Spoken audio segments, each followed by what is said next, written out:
Idzer, une région pauvre au cœur des montagnes du Moyen Atlas marocain, sous la tente berbère, un tribunal mobile qui permet d'officialiser les mariages non déclarés.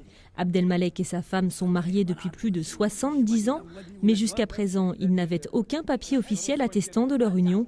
Leur mariage, ils l'ont célébré de façon traditionnelle.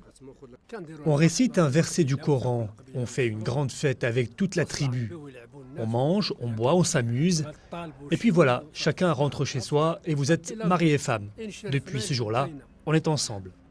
Objectif du tribunal, protéger les droits des parents, surtout ceux de la femme, ainsi que des enfants en cas de conflit, de séparation ou d'héritage.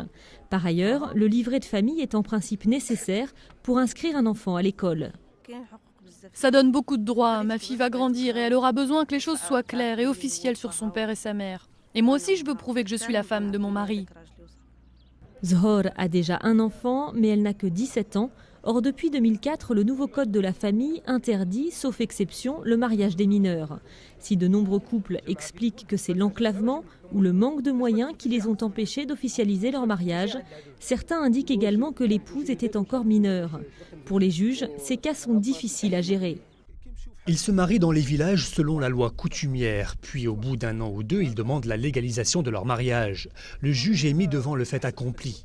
Il faut enregistrer ce mariage pour protéger les droits des parents et des enfants. Mais lorsque cette campagne sera terminée, il faudra adopter des mesures répressives pour interdire ces pratiques. Le mariage des mineurs est encore pratiqué dans ces régions enclavées et démunies, et seul un véritable développement permettra d'y mettre fin. En attendant, la justice tente de s'adapter. Le tribunal continuera de parcourir l'ensemble du royaume jusqu'en 2014. Au-delà de cette date, les mariages coutumiers ne pourront plus être régularisés.